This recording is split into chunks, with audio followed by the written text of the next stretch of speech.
Hello বন্ধুরা, আমি এর মধ্যে ম্যাগি ভিজাই রাখছি কদ্দুরা। এর বাদে কড়াইয়ের মধ্যে তেল গরম হয়েছে, ওইবার বাদে কদ্দুরা পেঁয়াজ দিলাম।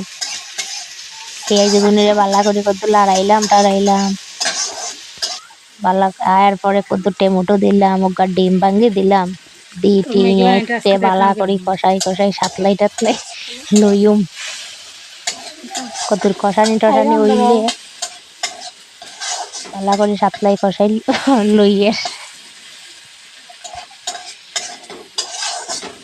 হ্যাঁ কষানি হয়ে গেছে।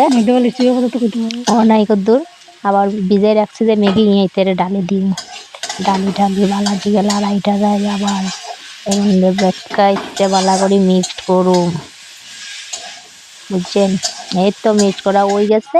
ও নাই সুন্দর করে ম্যাগি মশলা তেরে ডালে দিউম, ডালে ডালে দিই তো আবার কদ্দুর লড়াইম, লড়াই টাড়াই অন হয়ে গেছে আর ম্যাগি।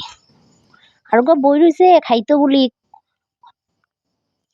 ইগে কড়াই দিকে চাই রয়েছে কতক্ষণ থাই ইগারে আগে কদ্দুর লামাই দি। ইগা গড় খাইব ইগা বাইরে যাই কোনো আনো খায় না, ইগা বাইরে যাই কিছু খাইলে বলে ইগা লিপস্টিক বেকাই মিডি যাইব, এল্লা এল্লা ইগা বাইরে কিছুই খায় না। গড় বানাইলে বেকাই দুগা ইগারেই লাগে অর্ধেক বেকাই, এল্লাই বাইরে খায় না, কিছু খাইলে লিপস্টিক বেকাই মিডি যাইব হুলাইনতে ইগারের দিকে চাইতো না বলি